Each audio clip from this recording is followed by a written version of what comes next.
Hey guys, Kazi here. We hadn't really been planning on making a video today, but the Guardian Druid community has been waiting patiently, hoping for the last several months that maybe they would get a Guardian Druid tree rework at some point. And finally, Blizzard came through. We saw the words we'd been excited to see for a long time. The Guardian Druid tree has undergone changes to its node connections and talent positions, and there was much rejoicing. And then we read those changes, and we're a little less certain. So we'll kind of go over some of the changes, talk about where that kind of leaves the spec compared to where it was, and kind of go from there. So there's going to be some changing around on the positions in the tree for the Moonfire stuff.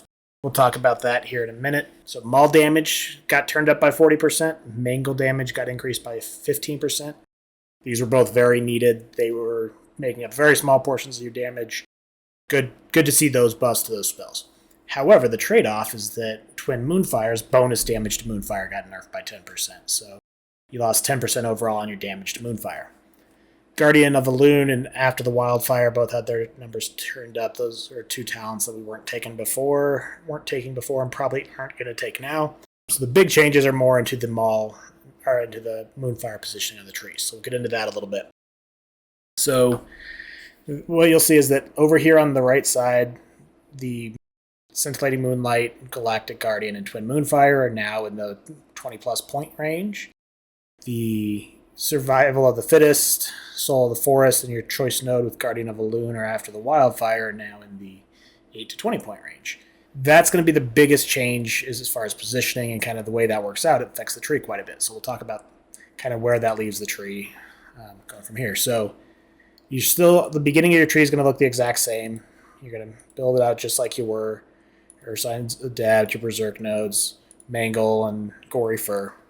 Talking about, still mostly about an AoE Mythic Plus build, which means that Earth Warden is just incredible healing. You're going to continue taking that, as well as your Berserk Unchecked Aggression for your haste during your end card. So then you're over here to this side, and previously we were able to take Vulnerable Flesh and Rend Tooth and Claw, that they were switched in position. Tooth and Claw was previously a 1-point node, now it's a 2-point node.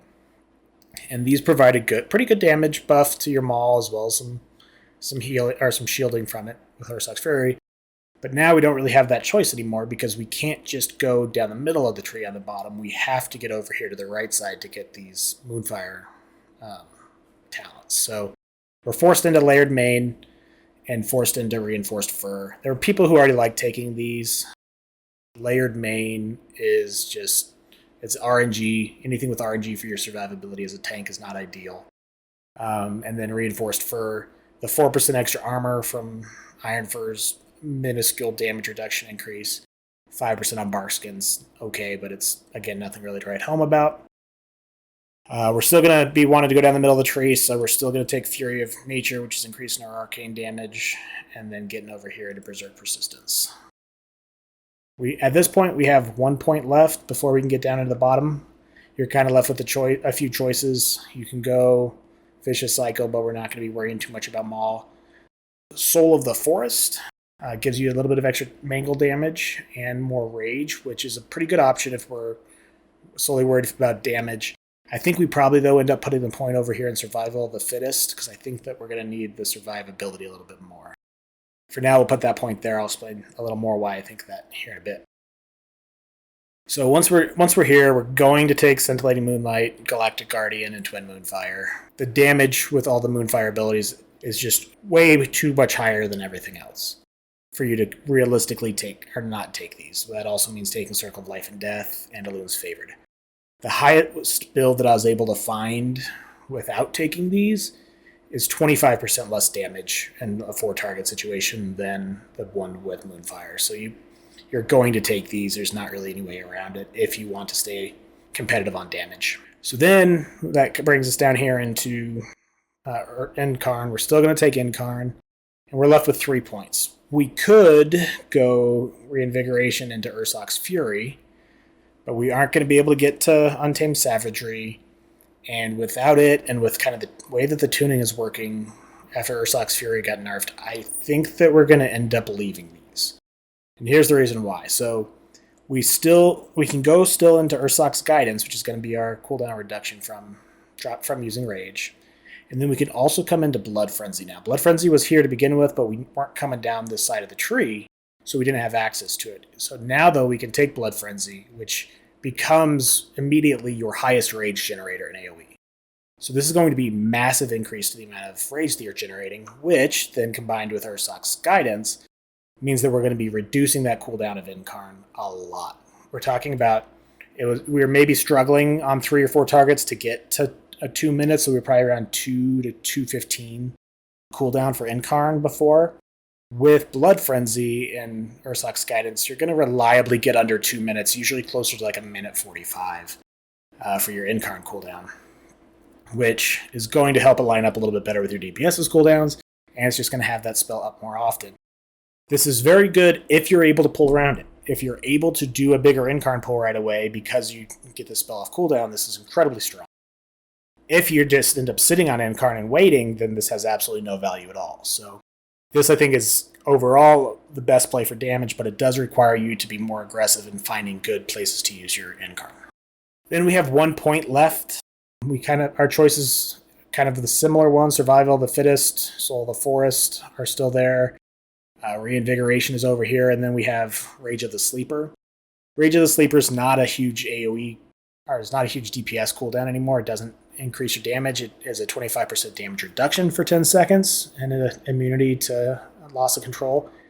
There is a small nature damage reflection aspect of this.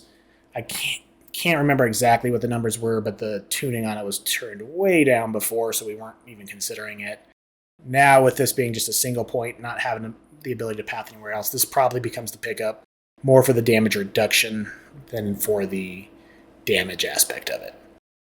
I mean, you look at kind of what you're getting out of this new talent tree. What we're adding is Blood Frenzy and a little bit of, and so hopefully better cooldown reduction from Ursoc's Guidance.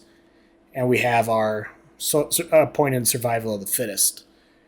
What we're giving up is our Rend and Tear and Vulnerable Flesh nodes, as well as our 30% Frenzied Rejuve cooldown reduction, our Ursoc's Fury shielding, and our Untamed Savagery, which was 25% damage from Thrash, which fed back into Ursoc's Fury. So damage-wise, on a 4-target dummy situation, this is going to be a slight increase to damage over like a long, drawn-out fight. But that's on a training dummy for 5 minutes, where your Incarn's cycling the entire time and coming back up, and you're getting an extra use. I was able to put out about 34k DPS during this time, as opposed to about 32k before the changes. So it's a slight buff if you're able to use those Incarns perfectly on time and have it go the entire time. And keys, it probably will end up being about a net wash just because of the way that works out.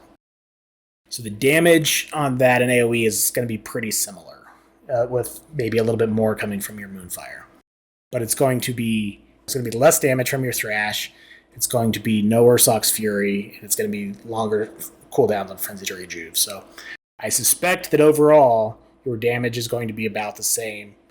You're going to be an Incarn more often, which means in Incarn you're more survivable in general, so there's that.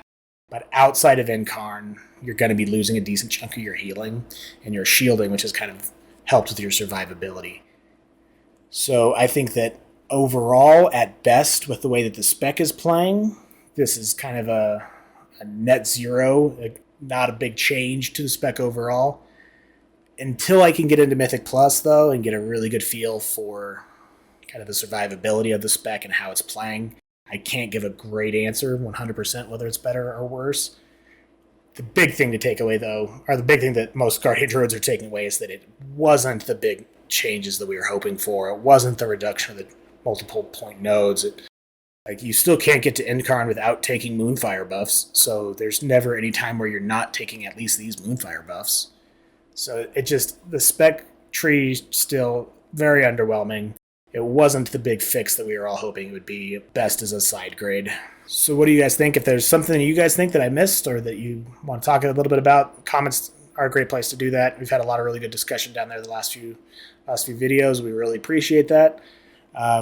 If you like the video, hit that like and subscribe. It helps the channel out a lot. We're hoping to hit the 1,000 subscriber mark by January. That's kind of our New Year's goal.